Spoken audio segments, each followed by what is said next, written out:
اپنے ناظرین کی خدمت میں خطبہ شعبانیہ کے چند الفاظ اور جملے ہدیہ کیے، جس میں سرکار دو عالم نے ماہ مبارک رمضان کے حوالے سے بیان کیا۔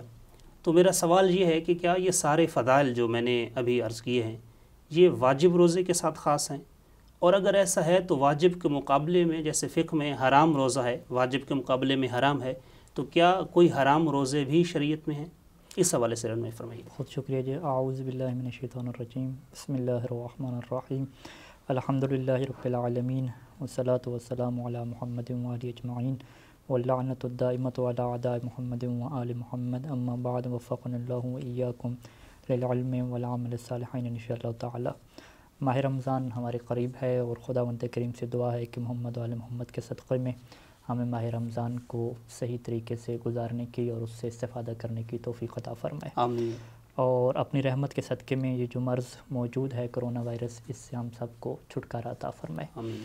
جو آپ نے خطبہ شعبانیہ سے فضائل بیان فرمائے، یقیناً وہ ماہ رمضان کی ان بابرکت راتوں اور بابرکت دنوں کے ساتھ خاص ہیں، اور قرآن مجید کی جو واضح ترین آیت ہے کہ اے ایمان والو، تم پر روزے فرض کیے گئے ہیں جس طرح سے تم سے قبل امتوں پر فرض ہوئے تھے۔ جی۔ اور پھر وہاں پہ اگلی آیت کا حصہ ہے کہ ایام معدودات، کہ گنے چنے جو چند دن ہیں انہی دنوں میں تمہارے اوپر روزے فرض کیے گئے ہیں۔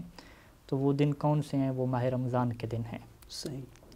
اور یہ ہم جانتے ہیں کہ روزہ ہو، حج ہو، نماز ہو، زکوٰۃ ہو، یہ ایسی عبادات ہیں کہ جو گزشتہ شریعتوں سے حضرت آدم، حضرت ابراہیم علیہ السلام سے چلتی ہوئی آ رہی ہیں، اور شریعت اسلام نے کچھ اس میں اضافے فرمائے ہیں، کچھ اس میں چیزوں کا اضافہ فرمایا ہے۔ صحیح۔ اب یہ تو پہلا سوال ہو گیا۔ جہاں تک آپ کا تعلق ہے کہ کیا روزہ فقط واجب ہی ہے یا واجب کے علاوہ بھی کوئی چیز ہے، ہمارے سامنے جو بھی عبادت ہوتی ہے اور جو بھی فعل ہوتا ہے انسان کا، اس کی جو ہے وہ 5 قسمیں کی جاتی ہیں۔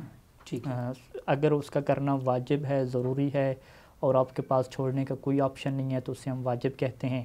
اور اگر اس کے کرنے کا حکم دیا گیا ہے لیکن ساتھ اجازت بھی دے دی ہے کہ اگر آپ چاہیں تو نہ کریں، تو اسے ہم مستحب کہتے ہیں۔ صحیح۔ اور اگر وہ ایک ایسی چیز ہے کہ جس سے بالکل روک دیا گیا ہے، کرنے کی اجازت نہیں دی گئی، تو اسے ہم حرام کہتے ہیں۔ اور اگر روکا گیا ہے لیکن کرنے کی اجازت بھی ہے تو اسے ہم مکروہ کہتے ہیں۔